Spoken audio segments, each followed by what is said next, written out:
This is a typical Microsoft Word document that this is what you would typically see when you open up Microsoft Word and open a new document. And there's a lot of features in Microsoft Word that you will find that are common in other word processors that you look at. Things like the Save button right here, the Print button, Undo and Redo. This is the formatting tool. And then over here, this is where you can insert tables, change to columns. There's all kinds of tools up here. Over here, this button, if you click this, it gives you some kinds of formattings for headings that you may want to use in your document. This is one that everybody likes to know. It gives you a list of all the different fonts that you can choose. Typically, when you're writing something more formally, things you're going to be submitting for school or work, you'll use something that's kind of like Cambria or Times New Roman or something like that. These kinds of, I guess you would call them fun fonts. Those are saved for more things like if you're making a flyer or doing some kind of another project that requires a little bit more creative writing, maybe a poster or something like that that you're going to hang up. And then over here is where it lists the font sizes. 12 is a pretty typical font size. So let me see. I'm going to go ahead and select my default font here, which is Cambria, and leave it at a 12-point font. And you can see when I start typing,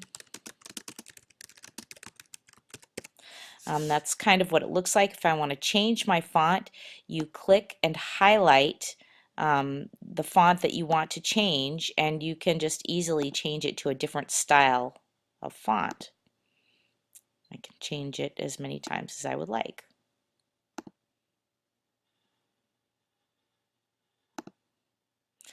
And I can also change the font size while I'm at it. Okay. But if I want to quit playing around and just get back to what I originally wanted, something like that. I can also select and highlight text, and I can make it bold by clicking the B button. I can italicize it, I can underline it, and I can undo any of those things by simply clicking on the button again. Let's say I have a lot of font in here, and one of the things that you want to realize too is you don't have to hit, it's not like a typewriter, you don't have to hit the return key every time you come to the end of a line. All word processors on computer have what's called text wrap, and they'll automatically go around.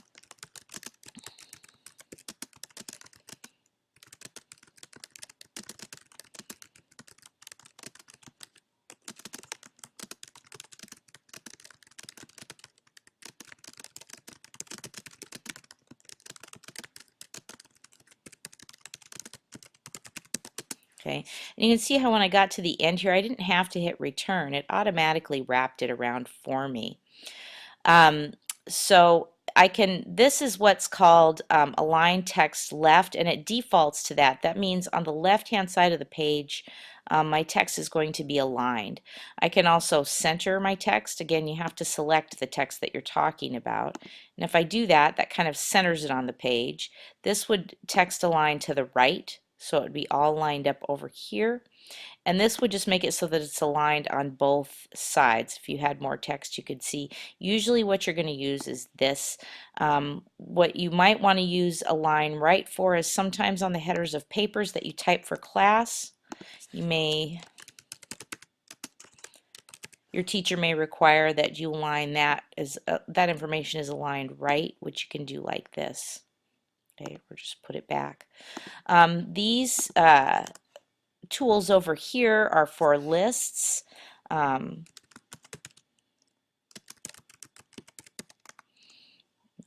see.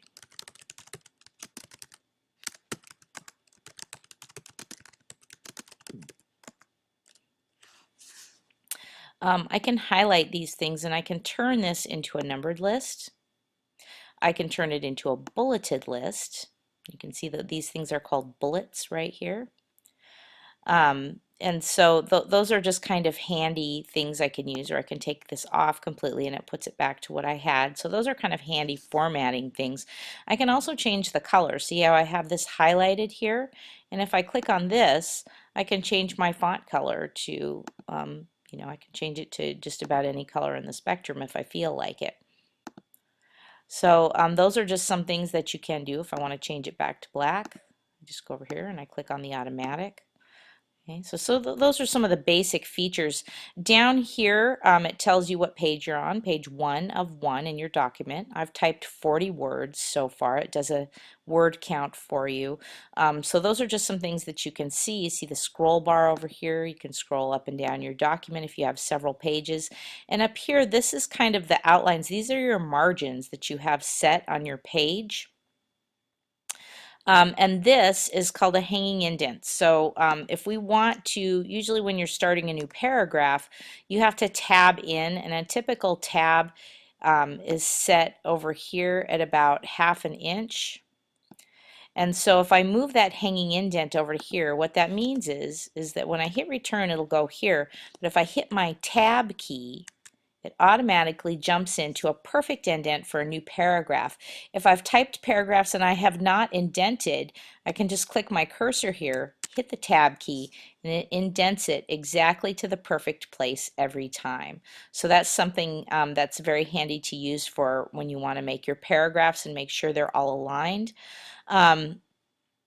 So those are some of the basic tools in Microsoft Word, and those are tools that you're going to find to be pretty common amongst with Pages and also Google Docs.